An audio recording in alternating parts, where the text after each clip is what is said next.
To this video guys, ayan tuturo ko po sa inyo paano tanggalin yung watermark sa CapCut. Kasi para din ma-share ko po sa inyo paano ko ginawa para hindi sa dulo po ng ating video, ayan wala na pong watermarks or merong nakalagay doon na CapCut doon sa dulo. Ayan, tuturo ko po sa inyo kung paano po. Ayan, tuturo ko po sa inyo kung paano ko ginawa para rin ma-share ko sa inyo kung paano para maging maganda yung ating videos dun sa dulo, wala na siyang watermarks. Ayan, ganito po guys ang gagawin natin. Click lang po natin to and then hanap po tayo ng video. Ayan, example ito ha. Ayan, ayan yung video ko guys, and then wag nang i-crop yan, diretso na kayo dito sa add. Ayan, naka-add na po siya. Ayan, after mong naka-add guys, pwede din mag-add ng audio or i-crop no yan. Ayan, dito po yan. Mag-i-edit po kayo dito. Pwede rin. Pwede rin i-ano sa effects. Ayan, kung ano-ano dyan. Pero, ang ating pinaka-ano ngayon is, yung tatanggalin natin yung watermarks doon sa dulo. Ayan, ganito po guys.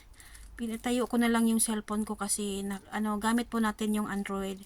Hindi po tayo gumagamit ng laptop or anong gamit natin ngayon, Android phone. Ayan, ganyan po guys. Para mawala po yung watermarks guys, pinutin mo itong ending. Ayan, di ba yung ending, ang baba niyan is delete.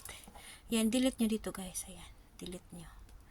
Ayan, and then i-ano natin yan guys, ano natin dito yung arrow na yan para ma-save po siya. Ayan, sisave po natin. Ayan, nakasave po siya. Exporting po yan, and then isi-save natin mamaya. Titingnan natin kung ano na ba, wala na bang watermarks doon sa ano. Ayan, may makikita pa ba tayo ng CapCut doon sa dulo. Ayan yung watermarks na CapCut. Ayan, malapit na guys, exporting na siya. Pinaano ko lang, portrait ko yung cellphone ko kasi naka-portrait itong cellphone ko. Ayan, and then ganyan gagawin natin. Ayan, diba? Balik na po tayo doon sa ating gallery. Ayan, punta na ito sa ating gallery. Ayan, ating ipi-play yung video.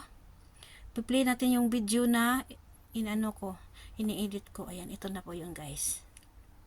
Ayan, titingnan natin. Ayan, titingnan po natin kung meron pa po yung watermarks sa dulo. Ayan, i-check natin. Ayan, naka-portrait kasi kaya siya. Ganyan yung ating yung video is naka-landscape pero nagbibideo po tayo ngayon. Portrait po ang gamit ko po kasi pag nakahiga kasi sobrang liit po kaya mas mainam pong ganun. Ayan, titingnan po natin hanggang sa dulo po guys. Ayan, 50 lang naman yan, 50 seconds. Ayan, wala pang isang minute, wala pang isang ayan, pasensya na po kayo dun sa taas. And then i-check natin sa dulo kung makikita pa natin yung watermarks dun sa pinakadulo, kung makikita natin yung CapCut. Ayan. Ayan. O di ba guys, wala na kayong makikita yung watermarks dun sa dulo kasi tinanggal ko na yung watermarks. Ayan po guys, sana may natutunan po kayo. And then don't forget to like, share, and subscribe my YouTube channel kung baguhan pa po kayo. And then maraming salamat po, sana may natutunan po kayo sa aking quick tutorial po or short tutorial para sa matanggal po natin yung watermarks para maging maganda po yung ating video. That's it for today's video guys. Salamat po sa inyong suporta, lahat-lahat na po. Thank you so much and God bless everyone. Bye bye. Thank you.